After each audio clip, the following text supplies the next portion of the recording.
Welcome to the show. My name is Charlton with Big C. This is Charlton and Big C Sports, coming to you worldwide on the Big C Sports Network, on the #1 network in the United States of America. And Big C Sports has been voted the #1 sports show in the universe, according to Big C. And them good old boys down south, I want to say bienvenidos to all of our listeners in Latin America, also across the pond, in London, England, as well as Paris, France. Of course, you good old boys in Canada. You know we love you in Africa, the Big C tribe, but there's no one we love more than the good old boys down south in the land of the free and the home of the brave on a beautiful April the 22nd, 2019. Rondo Deportes, Big C. How's it going for you good old boys down south? Charlton, is warming up down here in the south, just like it's warming up on the baseball diamond. There's been some dramatic plays over the weekend. You know, on the baseball diamond, the NBA is heated up. We got some heated rivals going on here in the playoffs. Yep. And the draft is just a couple days away. Oh man, you said draft, almost ran out. I almost ran to Canada when you said draft, but that was in flashback. I was gonna pull a POTUS and say I pulled my hamstring or had some shin splints or something, but it's all fair love and war. I hope that everyone had a great Easter and ate lots of good food and spent some time around people, understanding what it's like for the Easter vacation, the Easter holiday actually, and just so many people being able to sit down and break bread. And then you look at the world of sports. Of course, some great basketball games played over the last couple of days. You know, baseball, I love baseball, but it saddens me when I see so many people having record contracts, and it's hard to find a stadium that's sold out. It's like more people don't show up than show up for a lot of baseball stadiums. That's a shame. I do want to say today's show is sponsored by your Northern California Cadillac dealers, home of the all-new Cadillac Escalade, the standard of the world. And when you go by and test drive yours, tell them Charlton and Big C sent you, as well as a fleet of Cadillac cars. So, Big C, I want to just touch on something. For a lot of the times, we think about the holidays are good for getting together and laughing and doing things that makes your heart happy. But I also want to do a PSA, because there's a lot of times where you run across things, you say, well, why did God put me in this situation? This is for all the dumb guys that want to drink too much and act like they're really tough when they're really just cowards and they start crying because of alcohol. And I know people want to celebrate drinking and doing all those great things, but if you know anyone that's going through alcohol issues, reach out to them before they get hurt or they end up just being in a bad situation they don't want to be in. A drunk guy is always very brave. Big C, your thoughts? Well, Charlton, alcohol has always been called liquid courage. Yeah. And you have to be responsible when you deal with those accidents, especially if you're out in public. Make sure you have a designated driver and you don't put someone else in peril. But also to the bartenders out there, it's not always about profit. It's about lives also. Yeah, it's about lives also. And for too many people, they have enablers around them. Sometimes the people that supposedly love them. But if you love someone, get a hold of them before it's too late and you're sitting around crying. That's just a PSA for a lot of young people who are still dumb and don't know how to control their drinks. But I do want to say, when it talks about controlling things, you got to control things, Big C. I know you voted for this guy, and it's okay. But you might deny it, but would you believe, and I know you're a big golfer, and you've had a green jacket before Tiger Woods had his green jacket. You just wore yours to the nightclubs back in the day. But would you believe, in the world of sports and politics, POTUS, he stated that when he entered office that he would not have enough time to play golf. And I believe thus far during his presidency, he spent at least 180 days on the golf links. Now, it's not just me, because I Googled it, and I believe it's cost taxpayers over $100 million. Big C, your thoughts? Well, Charlton, there was a lot of complaints about the Mueller investigation costing the American public $30 million. Yeah. But you think about every time that the president has gone out and played golf, and as you mentioned, 180 times since his presidency has been started. And he criticized President Obama for going out playing golf. Yeah. Who played less than 100 times during his presidency. Yep. President Trump has gone out 180 times in 2 years. Wow. 180 times in 2 years.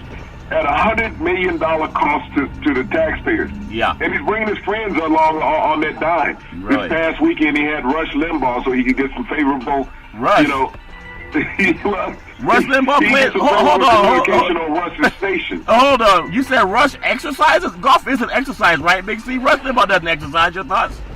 Well, the president is not going to exercise because he has those shin splints that's right, that took him out of the Vietnam War in the draft back in the 60s, Charlton. Yeah. So, he's going out there just showing how much money he can bilk the United States for playing golf. Yeah, that's a lot of money. I guess people should really learn to Google that and they'll know more about it. I want to just get into what happened over the weekend with some basketball games. You know, NHL playoffs going around. Baseball is really a sad thing, and it doesn't matter what stadium it seems. Now, being out here in Northern California, they built this beautiful giant stadium, AT&T Park, and now it's Oracle Park. I mean, they have so many different sponsors, but what I have noticed is the lack of people that attend the games. It's not because teams aren't winning or whatever. It's the fact that when you support a team, you tend to support them, win or lose. And now we have in Oakland, they're talking about opening their new arena in 2023, which is another move for gentrification. It's going to be on the waterfront. It's going to outprice people who are already living there and who won't benefit from a stadium being constructed, where it's going to outprice their ability to even stay in those communities that may have some eminent domain. Big C, your thoughts? Well, eminent domain always comes in. Cities will buy up land tracts, they will condemn them, and force residents out for the betterment of the owners of an organization who are already millionaires. And generally the taxpayers are paying for these venues when you go out. One of the things about baseball this time of the year, you also got to look at schools still being in. Yeah. So you're not going to get a lot of grade school and high school kids that are able to attend games, because most games are in the evening. If they're not in the evening, then they're during the day while school is going on. Yeah. So it's a lose-lose for baseball all the way around when you're looking at attendance. You know, one of the things that you and I have talked about is proposing weekend baseball games, playing more double hitters earlier in the season so that you get Friday, Saturday, Sunday games. Yeah. And you get most of the baseball season out of the way prior to the kickoff of football season that's going to start with the preseason in late July. Yeah. And that just means you got to give people a chance to miss something. I have a pastor friend of mine. He said, Charlton, you know, I'm going to take you to a restaurant. I'm not going to say the name, Big C. He said, I'm going to take you to a restaurant. It's a buffet. It's all you can eat restaurant. And I said, well, do I get to bring my wheelbarrow? And he said, well, why you need a wheelbarrow? I said, you said it's all you can eat. It doesn't have to mean I got to eat it right now, Big C. Well, you know, I can recall those days back when I was in college. Yeah. That was one of the favorite venues of college students. Yeah. We all had these jackets with these plastic bags in the inside lining. Right. And so we would make many trips to the buffet bar, Charlton, because when you're on a budget, you know, it's going to happen. You got to find ways to stretch the dollar. Yes. And so we would go to a buffet and stretch the dollar and get 2 or 3 days worth of a meal out of one sitting. Yeah, that's funny. I know kids do what they have to do, but it's a shame when you see. I want to just congratulate. I'm not running for office, and of course I could probably win, Big C. When you think about it, Trump getting in, I think I got a better chance than him. But Gavin Newsom, I heard him on the Van Jones show just over the weekend. I love the Van Jones mentality. He's just a straight shooter, been an advocate for a long time. And, you know, the new governor of California is Gavin Newsom, Bay Area, Northern California guy. And he said that he met Van Jones when he got into office. Like some office he was in, just got elected into office. And Van Jones came in protesting. And when he was protesting, he wanted some things to be done. And that's about 2 decades ago. And they're friends now. But they met because they both had the same mentors. But Gavin said, I just got in. Will you give me a chance? Well, Newsom talked about trying to help the homeless problem in California, especially in the Bay Area. There's so many people that cannot even afford a 2-bedroom house because it might cost $1 million, Big C. So they're working people who are homeless, and they're trying to solve that issue. Yet you can't even get restaurants to give you food. They'll throw it away before they give it to somebody. Does that make any sense, Big C? Your thoughts? Well, you know, that's the economics of this country that we live in, Charlton. When the wealthy want to live in certain areas, they will outprice everybody, and they will work with local politicians for gentrification. Yeah. And it's an unfortunate scenario because they feel if somebody's earning a certain type of income, then they can afford to earn and pay a certain type of revenue for an apartment or a housing. Right. But people who've been in certain areas for decades, families who've handed down property, and the taxes have been risen so high, the children are forced to sell off the property instead of living in the property, is a very unfortunate situation. Not only do you have to leave the property, but now you generally have to go find another job or commute a couple hours just to get back to the job that you have. Yeah, and that's a big issue they're having around the country, but especially in California. But some of the things I will talk about in California, that we love basketball. And Golden State getting that new arena over in San Francisco again, which is where they started when they came to California from Philadelphia. And now they're going to see this is the last year that they will have a first round playoff game at Oracle Arena. And they of course They're up 3-1 over the LA Clippers, and that was just a great environment down in LA. I think the Clippers fans, maybe they're more blue collar, but the owner's worth several $1 billion, so I don't know how they're blue collar. But they seem to have more passion in that Clippers versus Warriors game than I've ever seen for some of the Lakers. Did you ever get that thought, Big C? Your thoughts? Well, you have an upstart young team with the Clippers. Yeah. And this has always been the little brother down in Los Angeles. They're not even the owner of the venue. Yeah. They're like a renting tenant. Yep. That's there. Yeah. But, since they've been in L.A., they have improved steadily as an organization. Yeah. And you look at how they retooled the organization this past offseason. Doc Rivers got off all the disgruntled veteran players he's had over the last 2 years. Yeah. And rebuild with a young, rejuvenate team. Yeah. This team has a lot of enthusiasm and athleticism. Yeah. They played hard against the Warriors. The Warriors just happen to be a better team. Yeah. But they have not laid down and said, hey, just because you're the number 1 seed, you're going to walk through it. Yeah, that is something else. And I do notice, you think about the media you heard a lot Thursday about Durant saying, do you know who I am? Or you know who I am. And he was right. And he's a player. I remember him at Texas when he played for the Longhorns. I would say, who is this tall, skinny guy that can shoot the lights out? He just reminded me of a guy that you just want to have the ball in his hand, but you felt he needed to bulk up more for the NBA, but maybe not so. There's different kind of exercises than just lifting weights. But he dropped 33 points, 7 rebounds.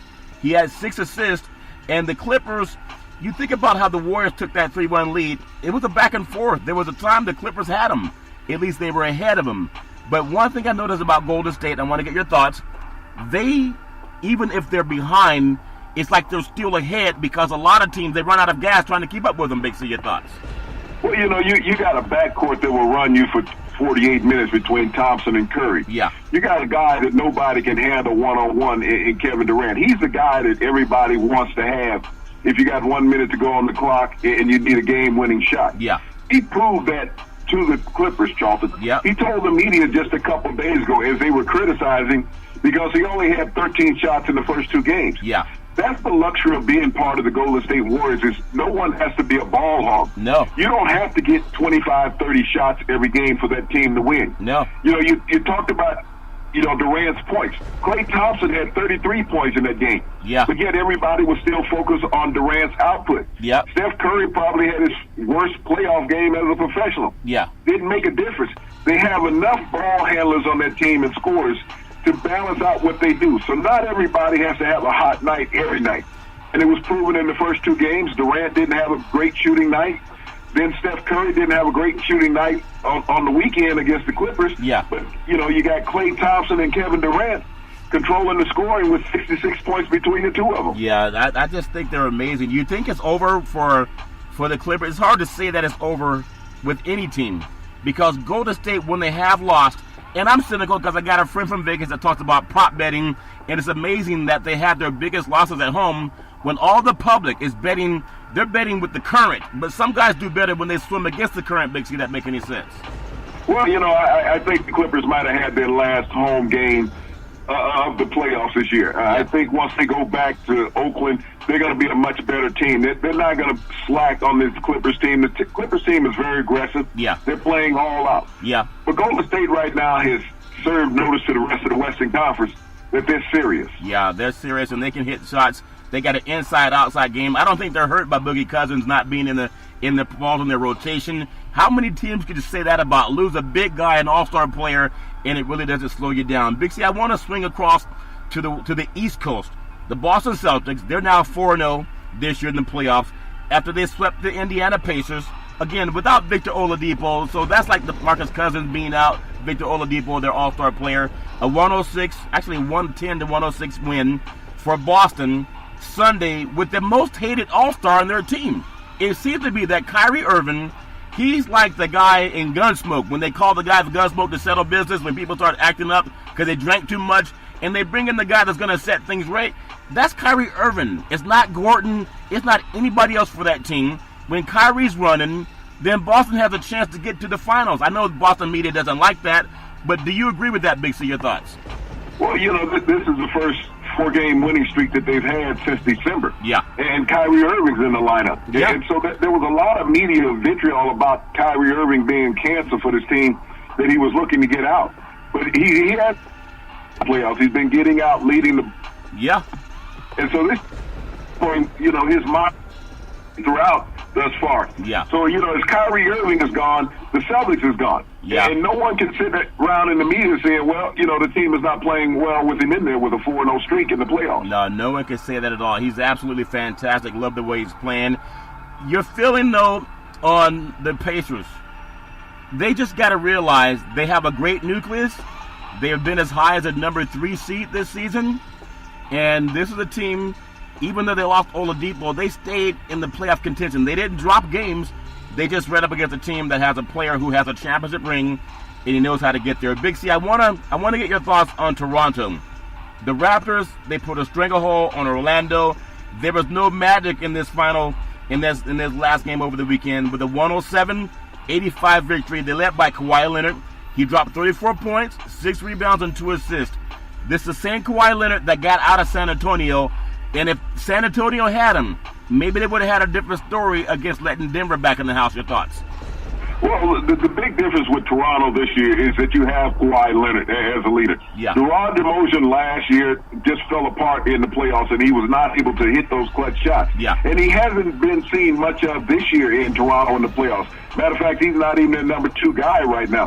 When you look, Siakam has really stepped up his game. He's averaging 20 points a game in the playoffs, yeah, and will probably win the 6th man of the year in the NBA. Yeah. But Kawhi Leonard is a guy who has been there before. He won the championship in San Antonio, was the finals MVP. Yeah. And if not for him with a leg injury a couple of years ago against the Warriors, who knows, San Antonio might have made it back and we might not have this Warrior dynasty that we've had. Isn't that something? It's always, when you got people together, you got to keep them together, because it's like anything else with chemistry. You lose the chemistry, things can go south.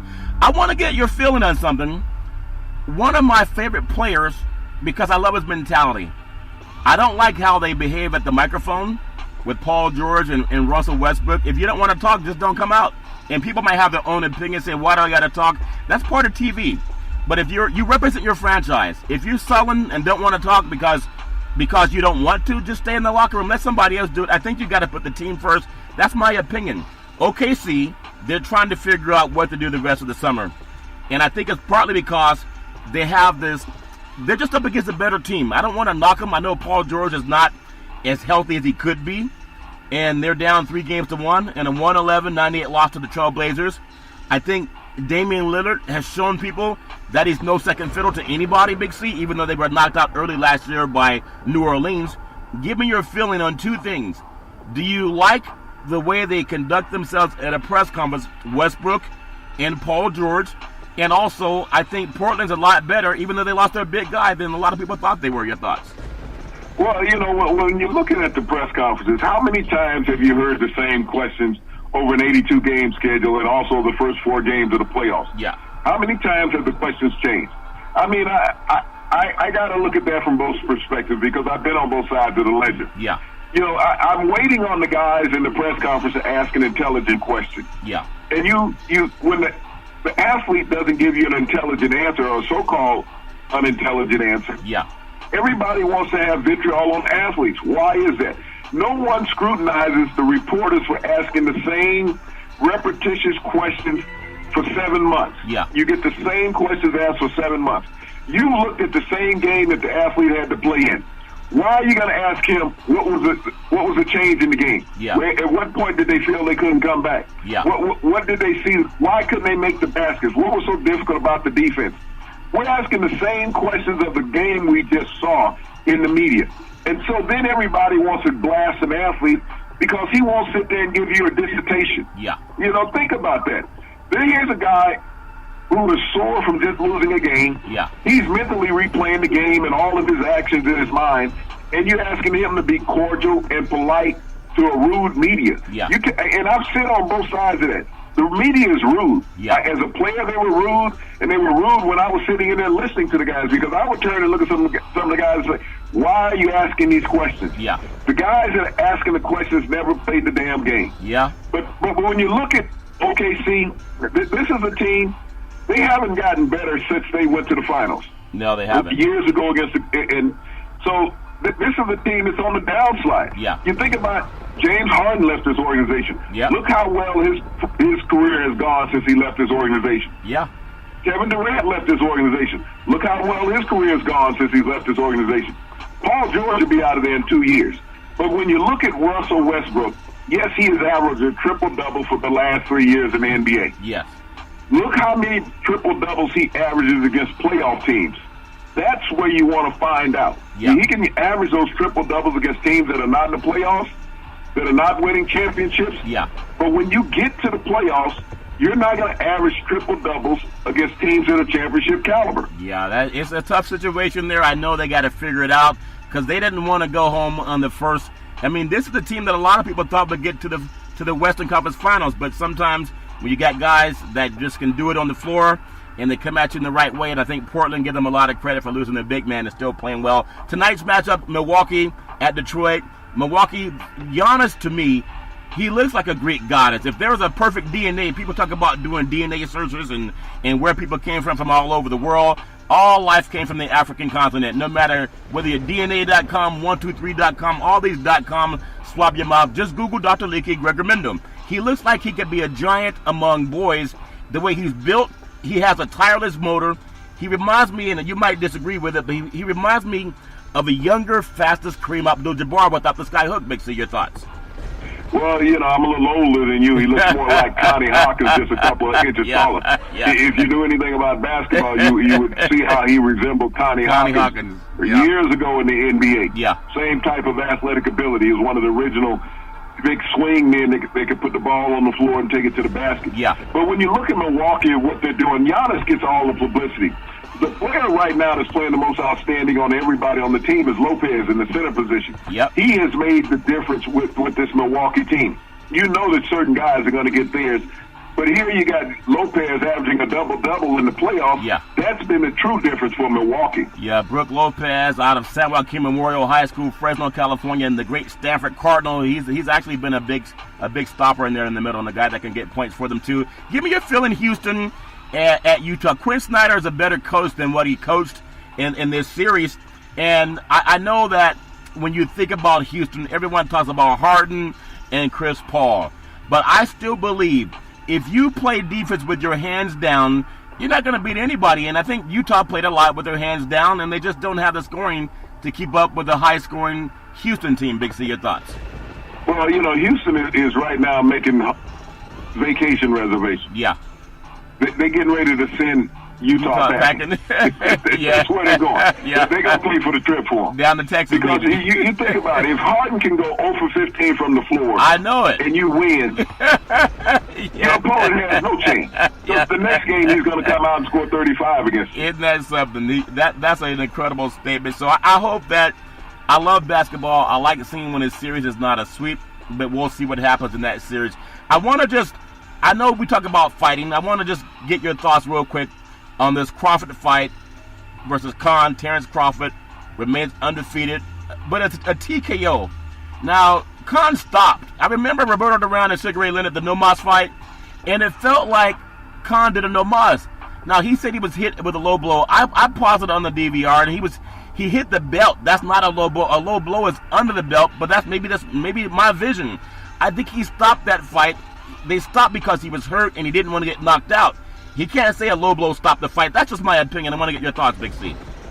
Well, it actually was a low blow, and you're entitled to take 5 minutes on the low blow. The referee called it a low blow. Yeah. He's entitled to take 5 minutes. He didn't take the 5 minutes. Yeah. It's like a player being concussed. I mean, you get hit in the man zone, and you don't always have your faculties about you. Yeah. And that's where I felt that Khan was. Yeah. And the officials should have forced him to take more than the time that he gave him to say that he's okay. And you know that the guy is not okay. When you're all crouching over and everything, you're not okay. But your ego as a man makes you, I will not hurt. I'm not hurt. No mas, yeah. And so that's what I see is the situation. And, the promoter's going to say, well, he didn't feel that the fighter was hurt. Let Bob Aaron stand there and take a low ball and see how he acts for the next 5 minutes. Let him do that. Well, that might hurt. Until you've been in the ring or any sporting venue and you've been hit. We've seen basketball players, football players, baseball players go down from those shots and stay down. Yep. As well as many boxers. Yeah. So anytime that you're hit, it should be mandatory from the official that you get a couple minutes. Not up to the boxer, but up to the official. Automatically, timeout. We're going to go a minimum of 2 minutes. Yeah. Well, where's Mills Lane when you need him, Big C? Over in the NHL, San Jose Sharks, they needed overtime for a 2-1 victory over the Las Vegas Golden Knights, and they did what we wanted them to do. They forced the Game 7, Big C. Your thoughts?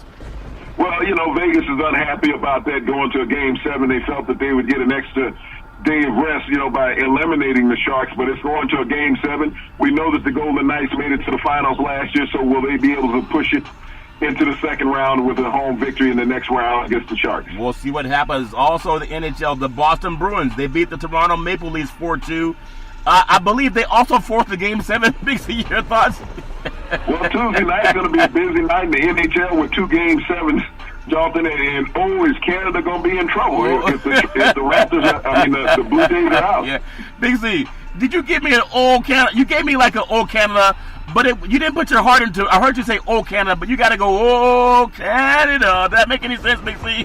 Well, if they do lose, we will be a lot of that. Owen in Canada. I was Googling, as I Google a lot, about black history and black inventions, and there's some... it's the internet, so who knows if it's right or wrong. POTUS doesn't trust science. But I heard that they were playing a version of hockey in Africa thousands of years ago, and some good old boys brought it to Canada, and they started doing the same thing on ice. That's incredible. But I was Googling that where hockey actually started. I think most people thought it started in Canada, but I could be wrong on that, but I did find it on Google. I know so much is happening in the sports universe.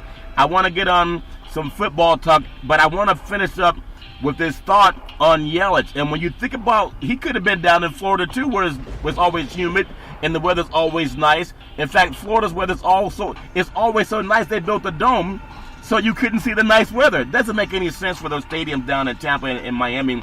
But Christian Yelich of the Milwaukee Brewers, also in a dome, can't get away from a dome. He went on a tear this past weekend against the LA Dodgers. He had 3 more home runs, and he was robbed of a fourth. I think he was robbed of a fourth, leading the majors with 13 home runs. Could you imagine what he would have been doing for that Florida franchise? Your thoughts? Well, I think last year Milwaukee voted for Derek Jeter to be Executive of the Year in Major League Baseball. and right now they're also voting for him to do that again. Christian Yelich, last year's National League MVP with the Milwaukee Brewers, one game shy of making the World Series when they lost to the Dodgers. Yep. And you think about Christian Yelich. He's even on more of a tear this year than the year when he started and got the MVP last season. Yeah. And Derek Jeter, you got to look. He's got one of the worst organizations with the Florida Marlins in the National League. And here's Milwaukee flourishing off of his great managerial skills. Yeah, and that's a shame because baseball, like so many other sports, it needs people. When you have a good team, the worst thing, and we've talked about it before, is for a city to lose their team. But it's even worse when you lose your team because of management coming in and sending guys packing that could have been winning for you.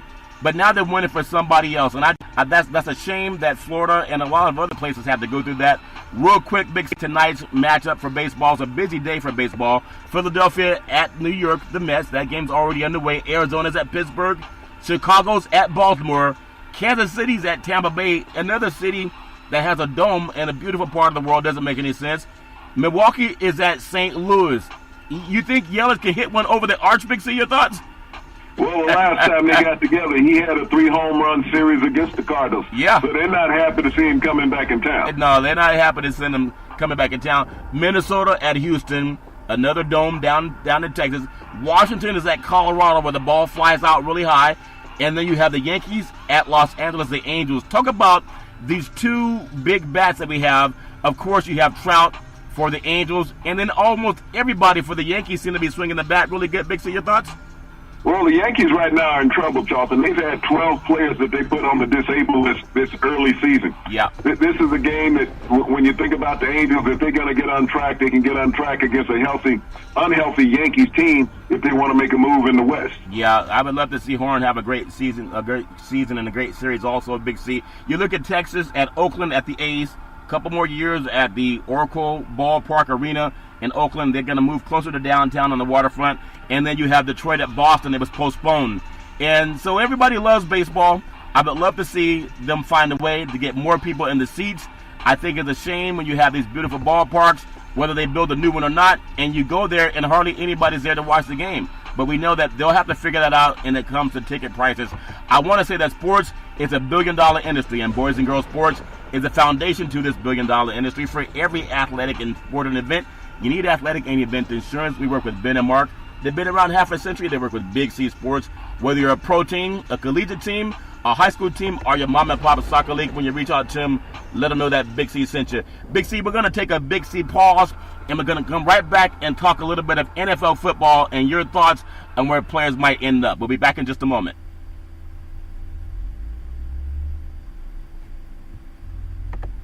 All right, Big C, I tell you, there's so much going on in the sports universe. And everybody is prognosticating about who's going to go where, who has the right information, what player is going to become the next great, good story.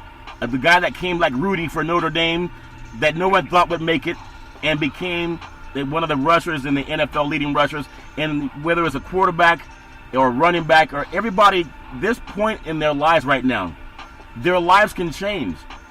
With the draft coming up Thursday, we have a lot of players we want to talk about, just like everybody else. We'll cover them all in a couple of days leading up to it. But I know we're going to start with a position that you hate.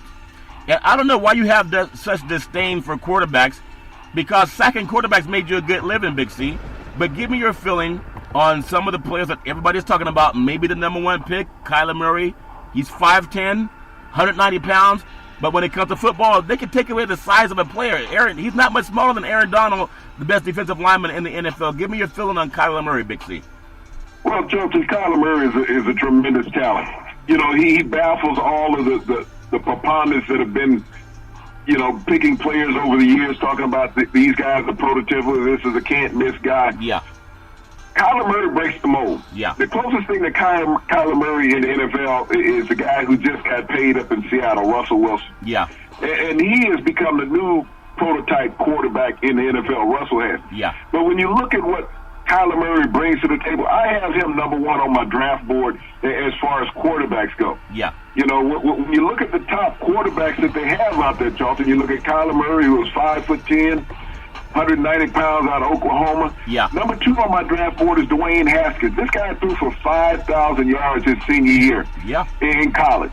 And you're going to tell me there's a better prototypical quarterback, what's been the status quo in the NFL over the past couple of decades. There's not a better one than Dwayne Haskins. Another kid I like is Will Grier out of Oklahoma, West Virginia, Charlton. Mm-hmm. Will Grier started his career at Florida, got in some trouble, moved on from there. And think about the last quarterback that started his career at Florida and got in trouble. Yeah. And went on and transferred and has had a stellar NFL career thus far. Yeah. Cam Newton. Yep. Cam Newton started out at Florida behind Tim Tebow. Got in some trouble like Will Grier, had to transfer. Yeah. And he went to West Virginia and set all types of records at West Virginia. I really like what he can do. Yeah. Another quarterback that I think is number 4 on my board, Jared Stidham out of Auburn. Didn't have the greatest career in college. He started out at Baylor under Art Briles, and we know the scandals that Baylor had with Art Briles. Yep. Moved on down to the Plains down in Auburn. Led them to an SEC championship game just 2 years ago. Yeah. So he has the ability to be a winner. Number 5, Charlton, and everybody's not going to agree with me on this, but this kid's been nothing but a winner since he's been in college. Yeah. And that's Brett Rippon. Yeah. He's the nephew of Mark Rippon, who won a Super Bowl with the Washington Redskins. He played at Boise State. Yep. He's 6'2", 203 pounds. When you're looking for a winning mantra in the NFL, you want to go and draft kids who have won in college. Yeah. If you look at the draft class last year in college, that went into the NFL, yep. First pick was Baker Mayfield. He was a winner at Oklahoma. Yeah. He won at Cleveland. You look at the second one. Darnold didn't have the greatest statistical year as a senior, wasn't a consistent winner at USC, but Josh Rosen also was that same way. Yeah. He didn't win at UCLA. He didn't win in the NFL. Your buddy Josh Allen up in Buffalo, no one knows what happened out there in Wyoming. They didn't have any TV stations. Right. But he didn't win in Buffalo. Yeah. Lamar Jackson won the Heisman Trophy. Yep. He took Baltimore to the playoffs. Yeah. So you saw the first quarterback and the last quarterback taken in the NFL draft. They were both Heisman Trophy winners. Yeah. And what did their teams do in the NFL, Charlton? They won. That's Yeah. why you look at Kyler Murray and Dwayne Haskins as the first two quarterbacks to go. When I see Kyler Murray, I think back to the games against Texas that he really lit it up for Oklahoma. Also, when he lit up against Alabama after they fell behind 21-0, they outscored Alabama in the playoff series. So I really like him.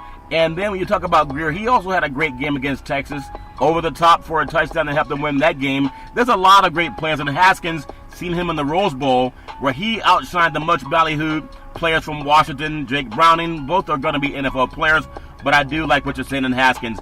Now, another position that I'm fond of, because that's the position I played when I was in college, running back. And everybody knows in order to win, they put a lot of emphasis on having the best passing quarterback, a guy that can be standing strong in the pocket. If you're smart, you want a guy that can do the run-play option, a guy that can run with his feet and get your first downs. But every good team, they have a solid running game. I like what you think might be good players. You may disagree with me. There's a Darrell Henderson, a sophomore, 5'9", 200 pounds out of Memphis. But Big C, I know you have a few other players that you might think could be just as good as Henderson.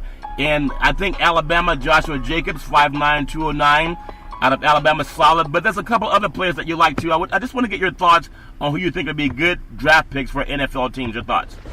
Well, I think Henderson should be the first back off the board when you think about he has a lot of miles left on the tire. And not only that, he was the nation's leading rusher. Yeah. And he plays in an offense that he can catch the ball out of the backfield. So he's a multi-purpose back with a lot of speed when you think about what he can do. I know a lot of other people are high on Joshua Jacobs out of Alabama. Yeah. But when we look at Alabama running backs, they really haven't knocked the socks off in the NFL. When you think about the kid down in New Orleans. Yeah, I like him. I like Patrick Henry. He hasn't done as much in the NFL as you think. And also the other Heisman Trophy that's down in Tennessee. Yeah.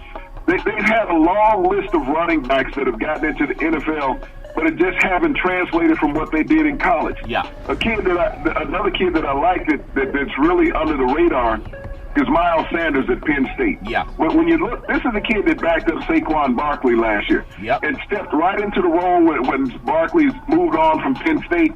And Penn State didn't miss a stride on the ground with him. Yeah. When you look at other running backs, Devon Singletary at Florida Atlantic, 2 years ago, this kid scored 26 touchdowns on the ground. Yep. So he knows what the goal lines look like. And he played under Lane Kiffin down there. So he's played in a pro-style offense. Yeah. I also like Trayvon Williams out of Texas A&M. This kid had 3 200-yard games last year.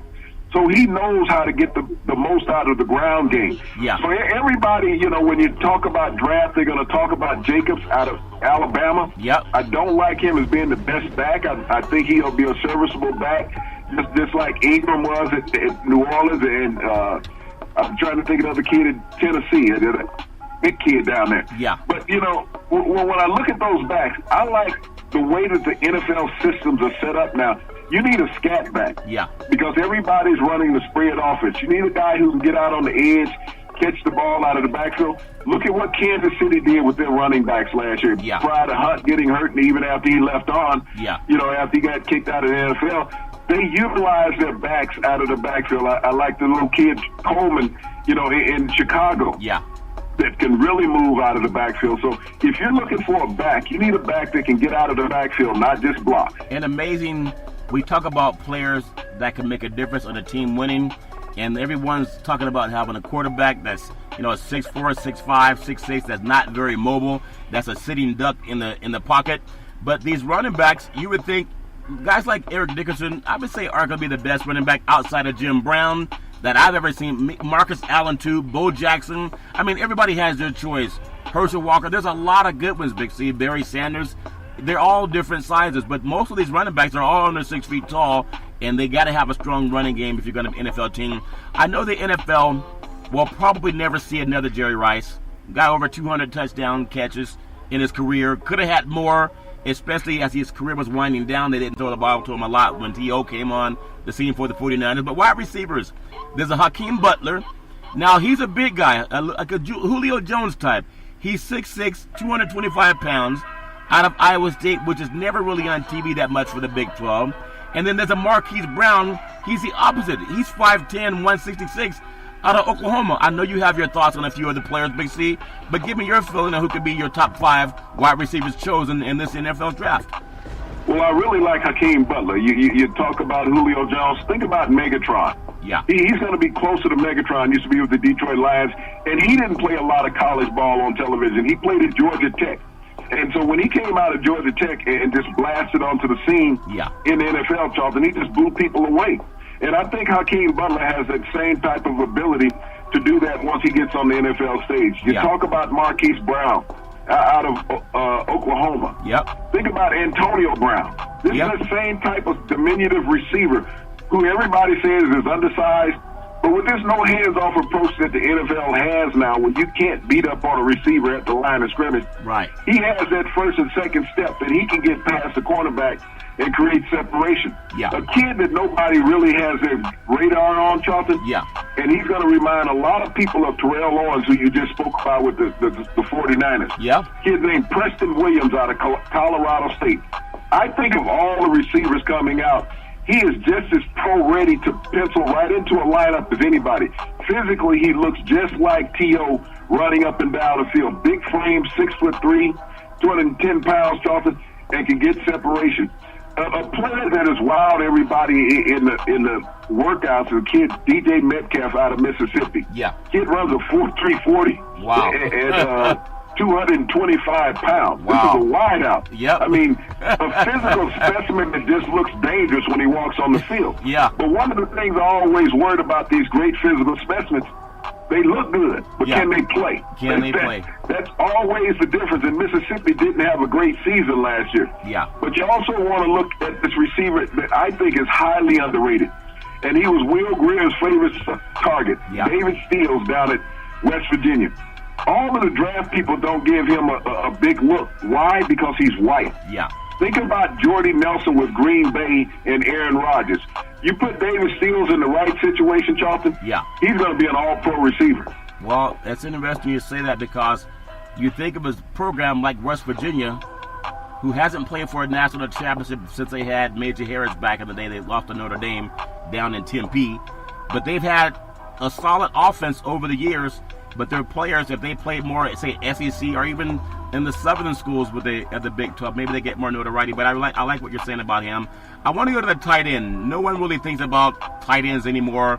You know, there's Ozzie Newsome from back in the day. There's Winslow, which arguably might be the best ever from Kansas City. You know, Tony Gonzalez. Saw Tony Gonzalez play his last college game at Cal Berkeley back in the day, and he actually played football and basketball. But when you look at some of the tight ends out there now, Noah Fant, he's 6'4", 232 pounds. He's out of Iowa. He's a big kid, knows how to play, and he can block well too. And then Irv Smith, a lot of people may not think about it too much, down in Alabama, 6'3", 243. And they usually think about Alabama and the quarterback. Everything's about the quarterback with Tua at Alabama. But he had to throw the ball to somebody. Give me your feeling on the top 5. We don't have to agree on it, but it's just my thinking. And give me your feeling on the top 5 for tight ends, Big C, your thoughts. Well, you talked about Noah Fant right off the back. And Noah Fant, came out of that Iowa system where his run first, then pass. But he's a great catching tight end out of the backfield. out of the slot.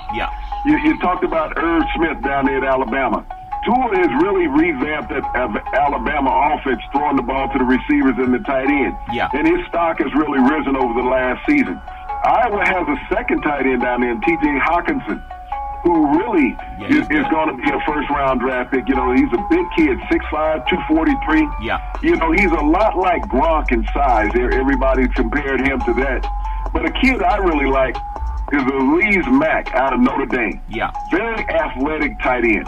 He reminds me of the kid down there in Indianapolis, Ingram. Yeah. That everybody said was a bust, and then when he got in the right passing system down there, Yeah. with Luck, Yeah. all of a sudden now he's an all-pro tight end. And a kid that nobody really paid any attention to is out of your area out there, Caden Smith Stanford. at Stanford. You think about David Shaw. He's good. And the type of players he had. Think about Zach Ertz, who was there in Philadelphia. Yeah. Came from David Shaw's system. Yep. This guy is the next Zach Ertz coming into the NFL. That's high praise. That's high praise. Again, when you look at Shaw, people say, well, he doesn't want to coach in the NFL. Maybe he is happy at Stanford, but the way he's successfully coached and sent more players onto the NFL than any coach from the Pac-12 in the last decade, he should be looked at if you want to. But, maybe he's comfortable in college. Nothing wrong with that either. Offensive tackles, the dirty guys, the guys that like to spit and they like to grab a lot, hold a lot. I think you never met an offensive lineman that you liked on the field, Big C. Cody Ford, 6'5", 346 pounds, out of Oklahoma. He's the reason that Murray had a lot of time to run and pass. And I think a second player going further south out of Florida is John Taylor. He's 6'5", 334. And notice all these guys are in the 300 side, 300 pounds plus size, and that's what it takes to play O-line. You may not agree with me, but give me your feeling on Big C's top 5 of the offensive linemen that should get taken at least in the draft. Big C, your thoughts? Johnson, back in the day, we used to call these the fat guys, okay? Yeah, they're not fat anymore. They're lean and nasty is what they are. Yep. Great athletes now on the offensive line. And I'll tell you, probably the best offensive lineman in the whole draft. Yeah. But he never got any airtime because he's out there on the West Coast with you. Yeah. All the guys that are getting the primetime television games get talked about. Yep. But to me, the best offensive tackle is a guy named Andre Dillard out of Washington State. Oh, he's good. You think about up there in the wazoo, and I'm not being flippant about that. Yeah, I understand. You gotta have that wazoo on the offensive line. Think about the number of times that they throw the ball up at Washington State and Mike Leach's air raid offense. Yeah. Gunnar Minshew threw the ball every time he thought about taking a snap. Yeah. And he was only sacked one time by a player that was across from Andre Dillard. Yep. Andre Dillard took at least 100 more pass snaps than any offensive tackle in college football and only gave up one sack all year long. Yeah. So you really got to think about him being the first offensive tackle taken in the draft. He won't, because all the preponderance are going to say, we want to see the guys who are on TV. Yeah. Cody Ford is right there because you talked about him blocking for the Heisman Trophy winner. Yeah. And at 250 pounds and standing 6'5", yep, that's the type of guy you want. That's a real road grader. Yep. Another guy that I really like is Yonde Castillo out of West Virginia. Yeah. He blocked for Will Greer, 6'5", 315 pounds. Yep. A mean, nasty streak. I watched this guy a couple of times, and he really took it to defenders. Yeah. He doesn't back off from anybody. You talked about Jonah Taylor from Florida. Yep. 6'5", 335. Charlton. He's good. He's going to get after people. Yeah. And being down in Florida, you got to have some athleticism about you. Yep. And then you got Dalton Reisner out of Kansas State. He plays there, Charlton, in the Midwest part of the country where it gets cold. So when you're a team in the Midwest looking like the Vikings or the Bears who need an offensive lineman, maybe even the Green Bay Packers, yeah, this is a surefire fit for you. Well, I want to get and I like what you're saying, the interior offensive lineman. And again, everybody on TV and radio, they have their own guys, but we're not using some research crew. We're not having some scout team to send us who they think and then come on TV or radio and tell you. This is our own prognostication from Big C Sports. Interior offensive linemen, guys that don't get a lot of credit.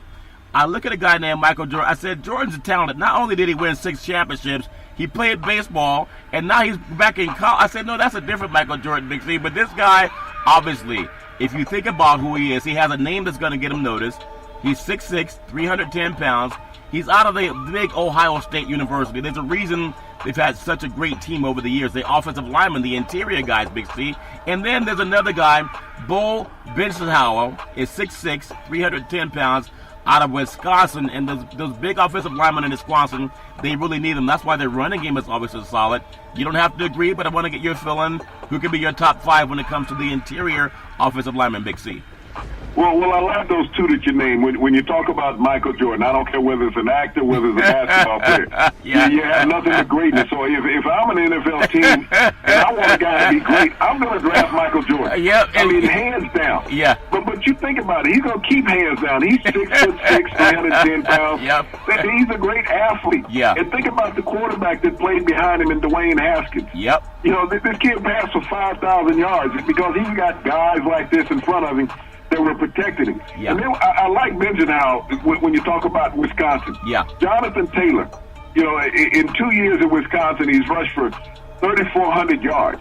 There's a reason. You got these big road graders in Wisconsin, and they've always had Yep. dominant running backs, but they've always had dominant offensive linemen. Yeah. So when you think about having some nasty guys in the middle, you Yep. could build an organization Yeah. around those two alone. Yep. Then you look at Chris Lindstrom out of Boston College.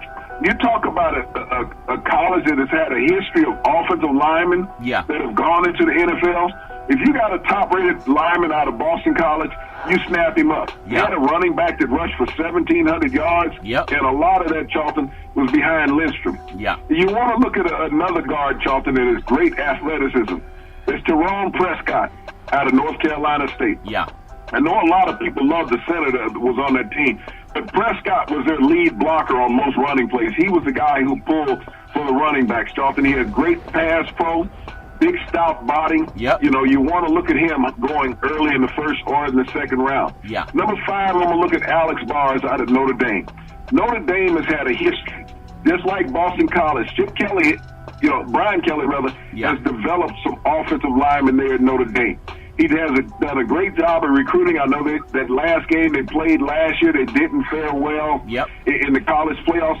But think about Zach Martin. Think about Quinn Nelson, 2 all-pro offensive linemen that have come out of Notre Dame in the last 4 years Yeah. that have been the cornerstone for a couple offensive lines in Dallas and in Indianapolis in the NFL. Yeah, I like that, Big C. Now we've talked about that Notre Dame, how they've had under Kelly just some solid play, especially this past year.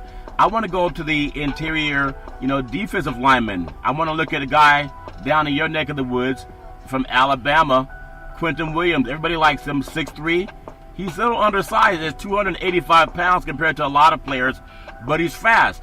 And then there's another guy that I like, also a Southern guy, is Dexter Lawrence. He's 6'4", 340 pounds. So he has Williams by about 60 pounds. He's down there at Clemson, and he helped win a national championship for Clemson. Those are my top 2 choices. Give me your top 5, whether you agree or disagree. I think they're looking at a pretty solid paycheck coming up in about a year, Big C. Your thoughts? Well, I'm looking at the best 2 interior linemen. And number 1, I'm going to look at Ed Oliver out of University of Houston. Yeah. A few years back, there was a kid at the University of Pittsburgh, same size, same dimension. Yeah. Last year, he was Defensive Player of the Year in the NFL, had 22 sacks. Yep. Plays for the Los Angeles Rams. I don't know if many people know who he is, but Ed Oliver is identical to Sam Donald. Yeah.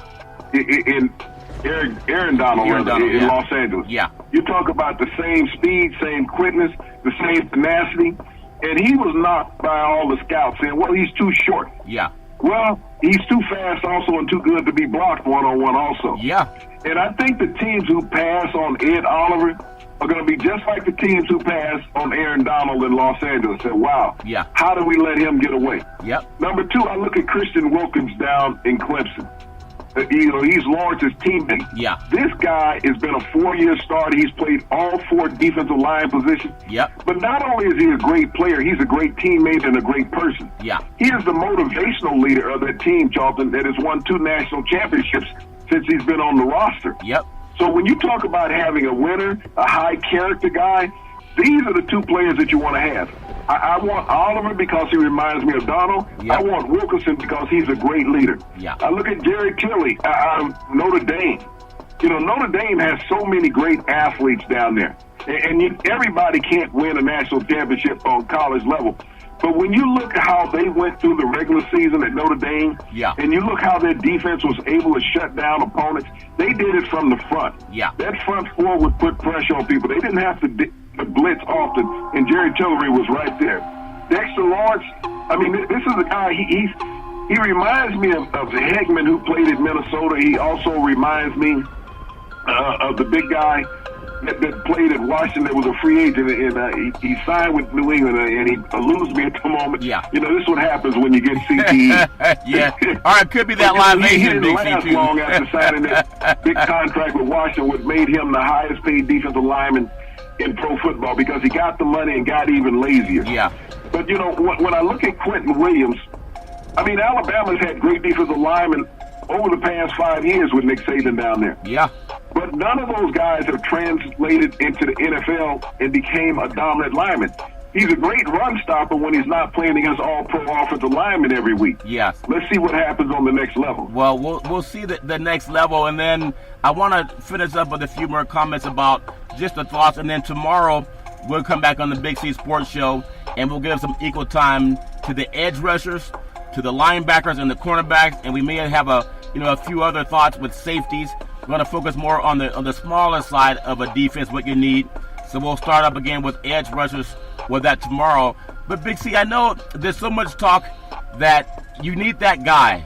And on the offensive side of the ball, everyone's talking about Murray out of Oklahoma and Hoskins out of Ohio State as the two guys, even though there's a lot of players that will get drafted. You notice how defensive guys are kind of ignored when they talk about a guy that can turn your team around. I remember the Washington Huskies when they won their last national championship back in the day under the late Donnie James. They have a defensive lineman by the name of Steve Entman, who was just a big 6'4". He was only 290 pounds back in the day for Washington, but he was a can't-miss player. Of course, had some injuries along the way. But give me a guy on defense that if we were a defensive-minded media, they wouldn't be talking about Hoskins and Murray. You're a defensive guy. Who would you say your top two defensive players, irrespective of position? And I'm going to get your thoughts on that and why. Your thoughts. Well, you know, like I said, I love Ed Oliver because he reminds me so much of Aaron Donald and what he can do. You can do a lot of things defensively with this guy because he's going to eat up double teams. His quickness, you think about the straightest line to the quarterback is a straight line. Yeah. Those edge rushes have to come from around the corner. Yep. And these are the tackle is straight in the line with the quarterback. Yeah. So he can force that quarterback up or out of the pocket. So when you look at those guys making a difference, that's what I really like in Ed Oliver and Christian Wilkins. Both of those guys, I really love them because they have that dominance. They know how to play inside. Yep. They don't always make the plays, but they allow teammates to make the plays. And people will always look. Wherever you have an outside guy breaking pass rush records, there's always a push up the middle. I remember when Mark Gastineau played in New York. Yeah. You had Marty Lyons and Joe Klecko in the middle, pushing the pocket. Yeah. Gastineau got all the bump, but they were pushing the guys out to him. Look at Strahan when he was with the Giants. Yeah. You know, he was coming off the edge, but a lot of stuff was pushed to him. Out in your area, Alden Smith with the 49ers when he was a sack specialist. Yep. You know, that you had that inside pass rush pushing them to the outside. So you got to have strong defensive tackles. They do two things. They stop the run game, and they don't allow the quarterback to step up into the pocket. Yep. Pittsburgh Steelers had a lot of success for years with those edge rushers because they always had a strong nose tackle. Hampton did a tremendous job in Pittsburgh pushing the pocket. So, and allowing that quarterback to move to the outside where you had Lloyd and Green making the sacks. Yeah, that's a big deal. So we'll come back more on Big C Sports tomorrow, and we'll go all the way up into the draft. Again, everyone has their opinion, and we like asking everyone in the sports universe to look at what we're doing on Big C Sports. Again, no producer, no teleprompter. We're not using 5 screens to ask our research crew and the Chiron assistants what they think. We're just bringing it to you real. I want to close out today's show. You know, today is Earth Day, and I know a lot of what's going on some people don't believe in science, so they don't understand what Earth Day is. But a lot of the ozone, it has to do with all the toxins we put up in the air. And there's been glaciers melting that have been, thousands of years old that are melting. And I know Gavin Newsom, governor of California, wants to do some more things with green energy. That was started under the Obama administration. So I'm fully in support of people who understand that we got to take care of our future. Also on the political scene, another guy that he likes sports guys. He's from Scranton, New Jersey, so he's a tough guy, Big C. Throwing former Vice President Joe Biden, throwing his hat in the ring for the presidency of the United States, and he has a good message to deliver. I like him. I also like Bernie Sanders. I know a lot of people have their own opinions. And I hope that they'll stop talking about impeachment and start pushing health care, because that's what people care about, no matter who's in office. Your thoughts on that, Big C? Well, I would love to see universal health care for all Americans. All Americans have paid into this system over the years. Don't worry about getting Social Security when you're retired. Get health care while you're young and healthy. Yeah. That way you don't have to worry about your health as you get older, worried about Medicaid. Yep. But, this is something that all politicians should push about, Charles. Yep. What all Americans can utilize. If we have universal health care, just like they do in Canada, then you can go to the doctor. Yep. Pre-existing conditions is what harms most Americans. And when we looking at the health epidemic that's going on in America right now with this measles outbreak. Think about without the Affordable Care Act, and people who have gotten measles and didn't have insurance would not be able to get the care for their children, and most likely would lose those children. So think about America first when you think about having health care for everybody. Don't let your politicians abolish the Affordable Care Act. No, that would be a tragedy. Also, they have healthcare, national healthcare down in Australia, in the land down under, Big C. Back in the day, there was a man by the name of Drew Boudini Brown. He was known as Muhammad Ali's right-hand man, and he would always tell Ali, who had his own healthcare, Big C, with all you got to use, how can you lose? Rumble, young man, rumble. Big C, what are you looking forward to in the sports universe? Charlton, I'm looking forward to another outstanding night of baseball. It was just some fantastic plays that went on defensively over the weekend, and that Christian Yelich had the hot bat.